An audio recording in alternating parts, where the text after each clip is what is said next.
Hello students, how are you. चलिए बेटा, आज मैं आपको लिक्विडिटी रेशो के 2 क्वेश्चंस और करवा रही हूँ। इसके बाद मैं नेक्स्ट रेशो पर आ जाऊँगी जिसका नाम है सॉल्वेंसी रेशोज़, राइट। सो ये लास्ट 2 क्वेश्चंस और हैं। मुझे लगता है कि ये भी इम्पॉर्टेंट है एग्जामिनेशन पॉइंट ऑफ व्यू से। तो चलिए स्टार्ट करते हैं। ये प्रैक्टिस क्वेश्चन नंबर 13 है। क्वेश्चन क्या कह रहा है? State giving reasons whether the current ratio will improve or decline or will have no effect in each of the following transactions if current ratio is 2:1। वो कहते हैं कि आप रीजंस के साथ बताइए कि करंट रेशो इम्प्रूव होगी, डिक्लाइन होगी या करंट रेशो पे कोई इफ़ेक्ट नहीं होगा इन ट्रांजेक्शन्स की वजह से, और अगर करंट रेशो है 2:1, राइट। जैसे फर्स्ट केस है cash pay to trade creditors. मैंने आंसर्स इनके साथ में लिखे हुए हैं बट मैं आपको इनको सॉल्व करके बताऊंगी, राइट। तो देखिए, इसमें हिट एंड ट्रायल वाला वे नहीं यूज़ करना है, हमें इसको प्रॉपर कैलकुलेट करके ही बताना है कि रेशो इम्प्रूव होगी, डिक्लाइन होगी या रेशो पर कोई इफ़ेक्ट नहीं होगा, राइट। तो देखिए, सबसे पहले जो गिवन इन्फॉर्मेशन है, मुझे पता है कि करंट रेशो का फॉर्मूला होता है current asset upon current liability, और वो कहता है कि 2:1 है, तो 2/1 रेशो है।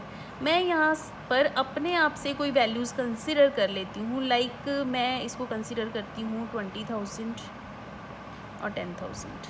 तो मेरा मानना ये है कि अगर करंट एसेट्स हम 20,000 ले लेते हैं और करंट लाइबिलिटीज़ 10,000 ले लेते हैं तो रेशो तो वही आने वाली है 2:1। तो जो फर्स्ट केस है, that cash paid to trade payables, cash paid to trade payables, right. तो लेट कर लेते हैं कि कैश कितना पे किया गया है।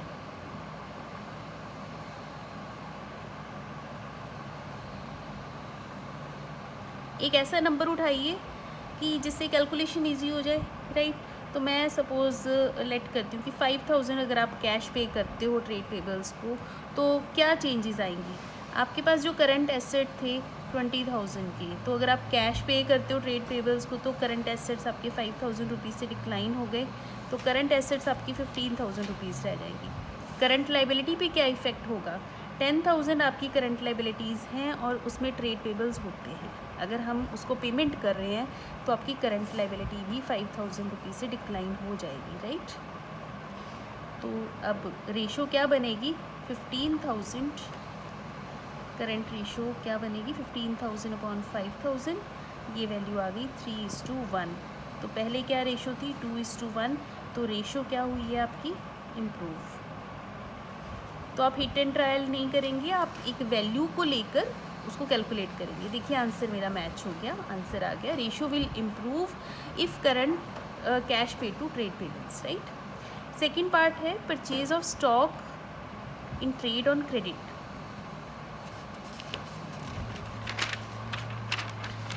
सो सेकेंड ट्रांजेक्शन भी हम कर लेते हैं। एक सेकेंड बेटा। परचेज ऑफ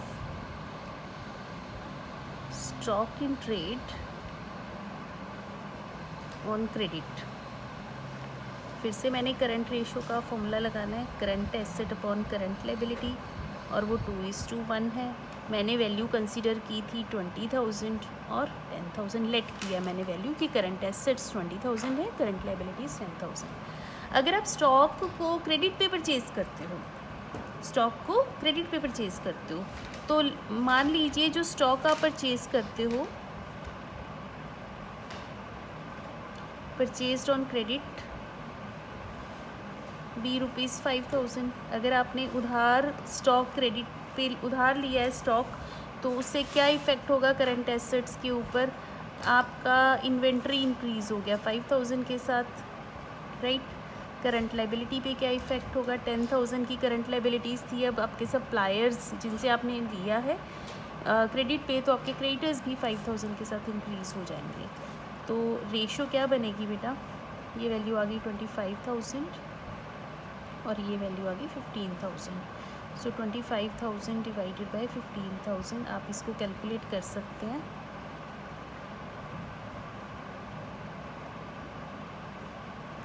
5/3, इसको डिवाइड कीजिए बेटा।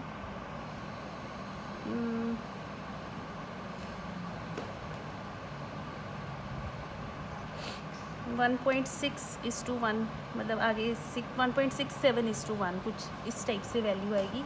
तो रेशो आपकी क्या हो रही है इससे? Declines, right. रेशो आपकी डिक्लाइन होगी। ये हो गया आपका सेकेंड पार्ट, क्लियर। देखिए आंसर डिक्लाइन आ रहा है।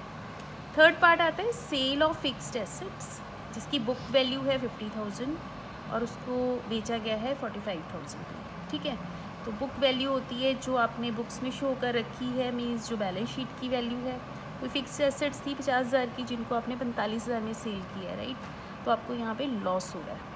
तो रेशो पे क्या इफेक्ट होगा वो देख लेते हैं। सो सेल ऑफ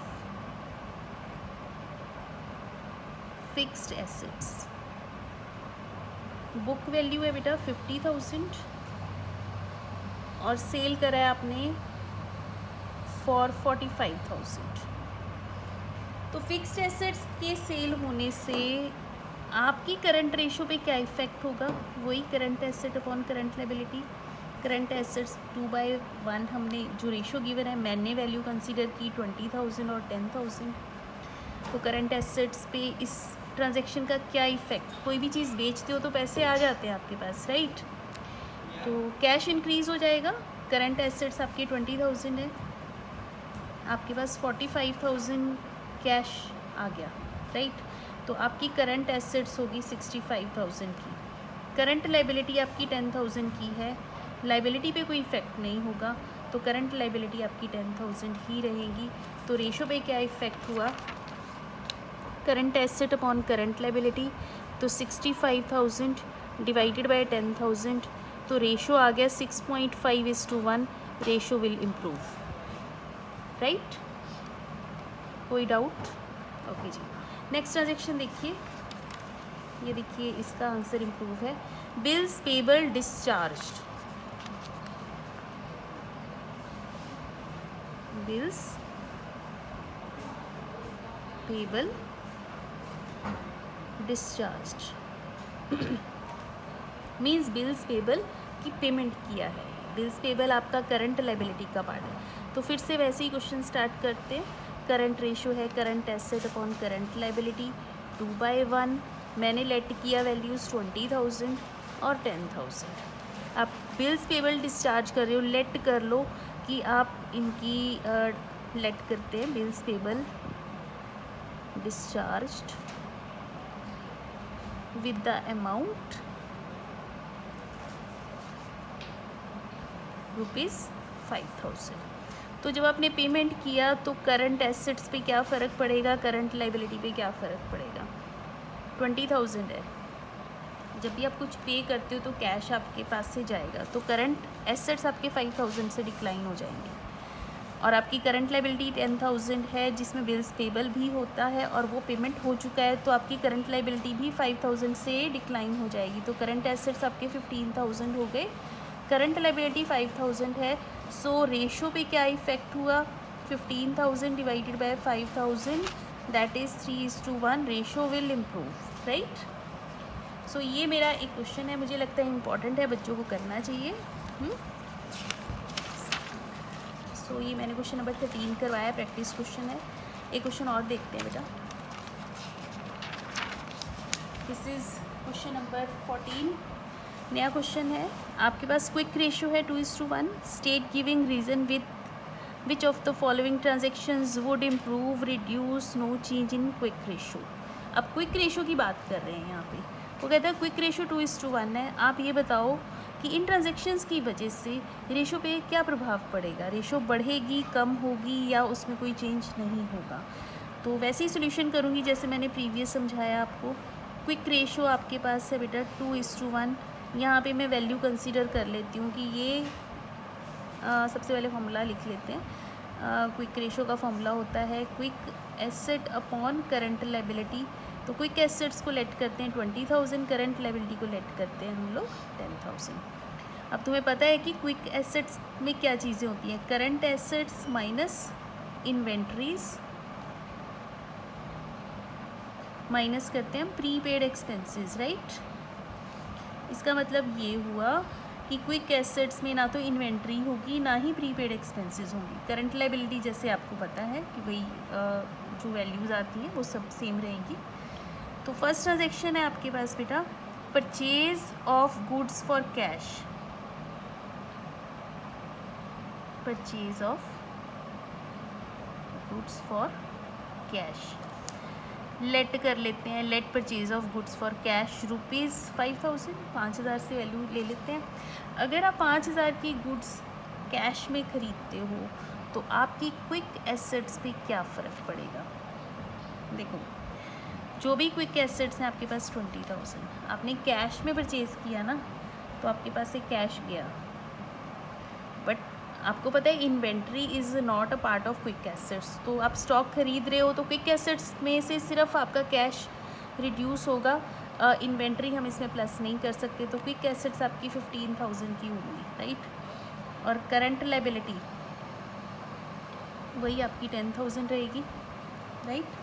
तो न्यू रेशो क्या बनेगा, क्विक रेशो 15,000 डिवाइडेड बाय 10,000, ये 1.5। तो पहले 2:1 था, 1.5 है, रेशो विल रिड्यूस। देखिए आंसर आ गया रिड्यूस। क्लियर।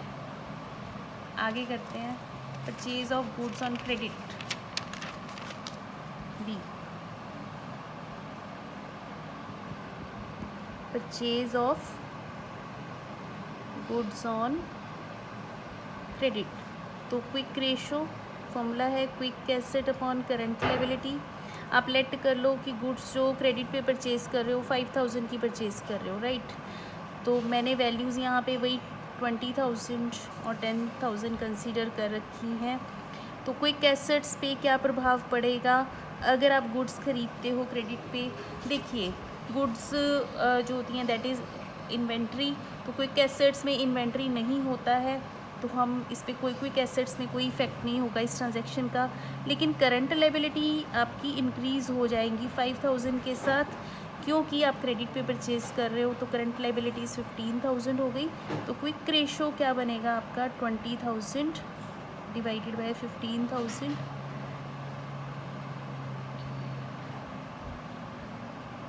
तो 4/3, 1.3:1। तो रेशो आपका फिर से डिक्लाइन हो गया, reduce, right.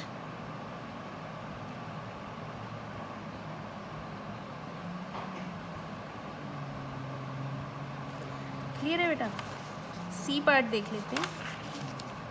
Cell of goods costing 20,000 for 20,000। आपने स्टॉक बेचा है, 20,000 का ही स्टॉक था, 20,000 में ही सेल कर दिया। Sale of stock costing 20,000 for 20,000। तो इसका मतलब हुआ कि क्विक एसेट्स पे क्या इफ़ेक्ट होगा। क्विक एसेट जैसे प्रीवियस मैंने जो वैल्यूज़ ले रखी हैं उसी के साथ चलते हैं। 20,000 की क्विक एसेट्स थे और आपने स्टॉक सेल करा है 20,000 का, और मीन्स आपके पास कैश इंक्रीज़ हो जाएगा। स्टॉक का कोई इफ़ेक्ट नहीं होगा यहाँ पे। तो क्विक एसेट्स आपके 40,000 के हो गए और करंट लायबिलिटी सेम वही रहेगा बेटा। तो नया रेशो क्या हो गया, quick assets upon current liability means 40,000 divided by 10,000 करेंगे 4:1। रेशो इम्प्रूव हो रहा है। मुझे लग रहा है आपको समझ आ रहा होगा। लास्ट पार्ट देखिए, cash received from trade debtors.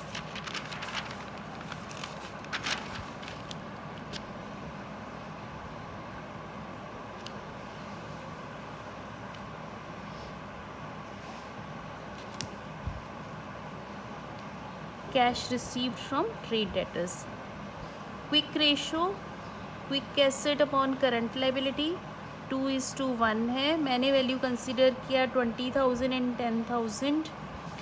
और अगर आप कैश रिसीव करते हो ट्रेड डेटर्स से तो इस रेशो पर क्या प्रभाव पड़ेगा। मान लीजिए जो कैश रिसीव कर रहे हो आप 10,000 रिसीव कर रहे हो, ट्रेड डेटर्स थे, तो क्विक एसेट में क्या इफ़ेक्ट होगा। 20,000 आपके टोटल क्विक एसेट्स हैं, आप कैश रिसीव कर रहे हो तो कैश इंक्रीज़ हो गया, डेटर्स आपके रिड्यूस हो जाएंगे। Debtors is a part of quick assets, right. Current liability पे कोई इफेक्ट नहीं बनेगा बेटा इसका। तो रेशो क्या बना, ये वैल्यू आपका एज इट इज़ 20,000 है, then 20,000 divided by 10,000, ratio same रही, नो चेंज। क्लियर है? सो आई होप आपको क्वेश्चंस क्लियर हो गए होंगे। वीडियो को बेटा ध्यान से देख लेना, इम्पॉर्टेंट क्वेश्चंस सिलेक्ट हो जाते हैं इसमें से। सो अगर आपको मेरी वीडियो अच्छी लगती है, प्लीज़ आप इसको लाइक कीजिए, सब्सक्राइब कीजिए, अपने फ्रेंड्स के साथ शेयर कीजिए ताकि उनको भी हेल्प हो पाए। Thank you so much. मिलते हैं नेक्स्ट वीडियो में। Bye bye.